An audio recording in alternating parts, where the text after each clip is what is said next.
Welcome to our tech. ఇది భారతదేశం చీకటి రోజు. ఇలాంటి దుశ్చర్య పాల్పడిన ప్రతి యతనాకుడికి చెత్తలంజోడిని అందరినీ మన గవర్నమెంట్ త్వరగా పెట్టుకుని పడేలా చేయాలి. భూమి మీద లేకుండా చేయాలి. మొసదే విధంగా ట్రీట్మెంట్ ఇస్తుంది. మన భారతదేశం కూడా అదే విధంగా ట్రీట్మెంట్ ఇవ్వాలి.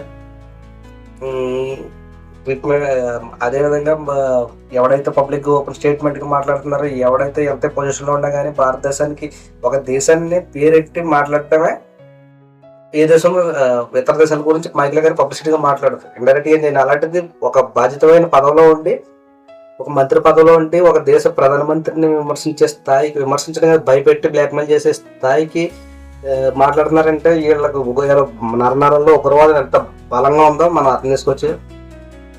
ఒక పబ్లిక్లో ఒక టెర్రరిస్ట్ మీటింగ్ పెట్టి మరీ సింధు జలాల్లో మన ప్రధానమంత్రి గారిని ఉద్దేశించి బ్లాక్మెయిల్ చేసే స్థాయికి ఎదిగేలా మాట్లాడుతున్నారంటే ఎంత ఎంత చేతగాల గవర్నమెంట్ ఈ పాకిస్తాన్ గవర్నమెంట్ తెలియాలి ప్రజలకి.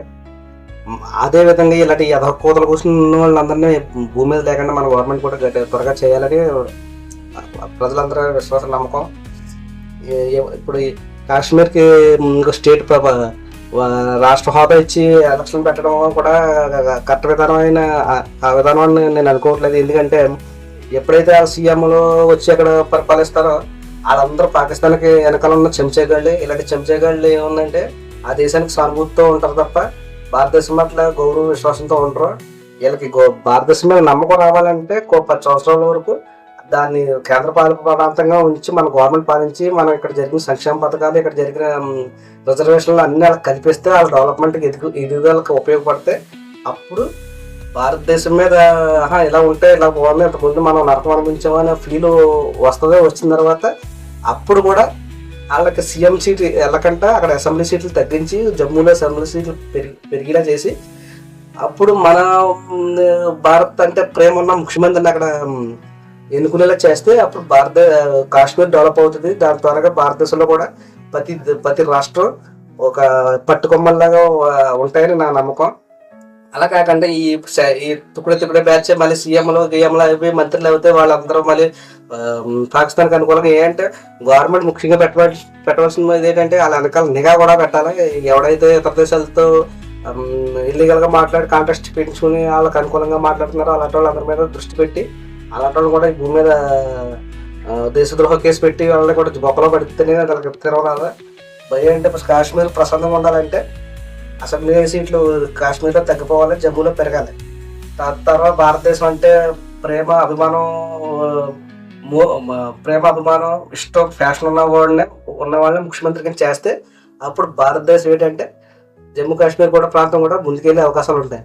అలా కాకుండా ఈ పాత సత్తికాయ పచ్చడిలాగే పాత వాళ్ళే మళ్ళీ సీఎంలు చేస్తే మళ్ళీ అదే పాట పాడి మళ్ళీ పాకిస్తాన్కి అనుకూలంగా మళ్ళీ అక్కడ సొంత చట్టాలు ఇలాంటివన్నీ దండాలు చేసి ఇలాంటి చేసి ఒక అస్థిరమైన రాష్ట్రంగా మారుస్తారు. ఏంటంటే కాశ్మీర్ వాళ్ళకి డెవలప్ అవుతాయి. వాళ్ళ వెనకాల ఇప్పుడు డబ్బు ఉంటే ఎవరు తిరుగుతాడండి, వెనకాల మన వెనకాల ఎవడతాడు. అదే డబ్బు లేకపోతే కుక్కల్లా వాళ్ళు కూడా ఉంటారు. ఏంటంటే 100 రూపాయలకి రాయి సరితే 50 రూపాయలకి తిడతారు. అనే విధంగా ఉంటుంది. అలా వెనకాల కుక్కలా తిరిగితే వాళ్ళు ఏం చెప్తే చేస్తారు, మన గవర్నమెంట్కి వ్యతిరేకంగా పోరాడుతూ ఉంటారు. అలా కాకుండా ప్రతి ఒక్కరికి నెలకి ఎంత సంపాదించుకుని మనం ఉపాధి కల్పిస్తే ఈ ఎదురు కూడా తిరిగితే మన కేసులు తప్ప మనకి ఉరికిది ఏముందని అనుకునేలా చేయాలంటే ప్రజలు మన డెవలప్మెంట్ అక్కడ చేయాలంటే వాళ్ళు ఉంటే డెవలప్మెంట్ అవుతారు. జమ్మూలో ముఖ్యమంత్రి అవ్వాలి, మన భారతదేశం అంటే ప్రేమ ఉన్న వ్యక్తి ముఖ్యమంత్రి అవ్వాలి. అప్పుడు మన డెవలప్మెంట్, మన పథకాలు అన్నీ వాళ్ళకి వెళ్ళి వాళ్ళు డెవలప్ అవ్వి వాళ్ళ వెనకాల రండ్రా అంటే కూడా ఎవడో ఉంటాయి. అంటే డబ్బులు ఉంటాయి, వాళ్ళ పనులు చేసుకుంటారు, మార్కెట్కి వచ్చిన కేసులు అనుకుంటారు, పిల్లలు చదివించుకోవాలని ఉద్దేశం ఉంటుంది. అలా కాకుండా మనం ముందుగా మన కంగారు పడి వాళ్ళకి స్టేట్ ఇచ్చేసి వాళ్ళకి ఇచ్చేసి ముఖ్యమంత్రి చేస్తే ఏముంటుంది, వాళ్ళకి అనుకూలంగానే పాకిస్తాన్ ఏమంటే వీళ్ళ అది ఎడ్డవంటి తెడ్డమంటారు. ఈ విధంగానే ఉంటుంది. ముందు తర్వాత ఇలాంటి వాటిని కూడా చూసి కూడా పోతూ ఉంటారు. ఈరోజు అక్కడ కాశ్మీర్ బతికిందంటే దానికి కారణం అక్కడ ఇండస్ట్రీస్ ఉన్నాయి, ఏమున్నాయి, ఒక ఓన్లీ టూరిస్టుల మీద ఆధారపడుతుంది. ఆ టూరిస్టులు రాగానే చేస్తే ఎవరికి నష్టం, వాళ్ళకి నష్టం. ఆయన నష్టమైనా కానీ వాళ్ళు ఎందుకు చేస్తున్నారు?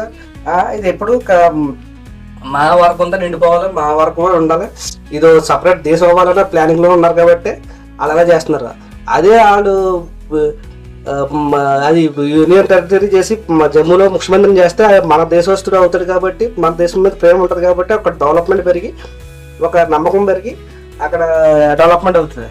అంతేగాని మన దేశం అంటే నమ్మకం లేనివాడు అక్కడ సీఎం అవుతే మన దేశం మీద అది డెవలప్మెంట్ ఎలా అవుతుంది, అది ఒక సపరేట్గా అలా ఏటెళ్ళ కాలం రావణ కాస్ట్లో మండితనం ఉంటుంది.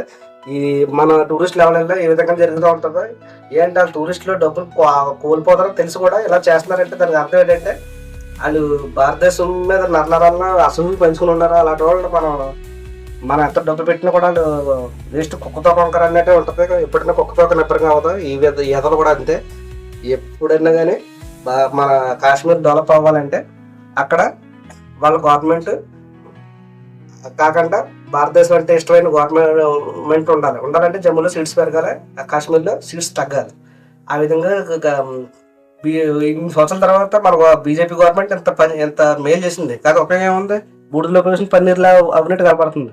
ఏంటంటే ఆర్టికల్ 370 35 క్రిటికల్ రద్దు చేశారు. సెట్ చేసినప్పుడు అర్థం బాగానే ఉంది. అక్కడ సీఎం కూడా జమ్మూ క్యాండిడేట్ అయితే అప్పుడు డెవలప్మెంట్తో ముందుకు వెళ్తున్నారు. ఇక్కడ కాశ్మీర్ పాకిస్తాన్ అంటే ప్రేమ ఉన్న వాళ్ళే అవుతున్నారు. అప్పుడు ఏముంది, వాళ్ళు పాకిస్తాన్ ఏమంటే వీళ్ళు అదే చేస్తూ ఉంటారు.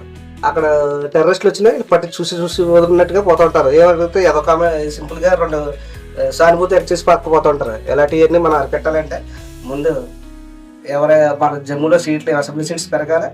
తర్వాత అక్కడ ముఖ్యమంత్రి జమ్మూ క్యాండిడేట్ అవ్వి ఉండాలి. అప్పుడే ఆ కాశ్మీర్ కూడా ఉన్న స్టేట్లలాగా డెవలప్మెంట్తో ముందుకు వెళ్ళి పథకాలతో రిజర్వేషన్లతో అక్కడ అందరికీ ఉపాధి కూడా కలిగి ఇక్కడ నుంచి టూరిస్టులు కూడా వెల్ సెటిల్గా అన్ని రాష్ట్రాల కంటే స్పీడ్గా ఎదిగే అవకాశాలు కాశ్మీర్కి ఉన్నాయి. కాకపోతే ఉపయోగం లేదు. ఏంటంటే అక్కడ సీఎంలకు మన భారతదేశం మీద ఇష్టం కానీ ప్రేమ కానీ ఏమి ఉండదు. దానివల్ల కాశ్మీర్ ఎరగబడిపోవడానికి కారణం మెయిన్ ఈ మార్పు ఒకటి చరిత్ర. కానీ కాశ్మీర్ ఎప్పుడు ఇలాగే ఉంటుందని అనిపిస్తుంది. ఏంటంటే చూస్తున్నాం కదా, స్టేట్ హోదా ఇచ్చేది మన సర్కారు ఇచ్చినా కానీ దాన్ని యూజ్ చేసుకోకుండా దాని మీద మళ్ళీ టెర్ర అటాకుల మీదకే వెళ్ళా కనబడుతుంది స్టేట్ కూడా. అది జరగకుండా ఉండాలంటే ముందు అక్కడ విధానం మారాలి. సీఎంలు కూడా జమ్మూ వ్యక్తి ఉండాలి. అప్పుడే అది ఒక డెవలప్మెంట్ ఉంటుందని నా కోరిక. మీరేమంటారు కింద కామెంట్లు చేయండి. మన ఛానల్ సబ్స్క్రైబ్ చేయండి, లైక్ చేయండి, వీలైతే షేర్ చేయండి. Okay, thank you.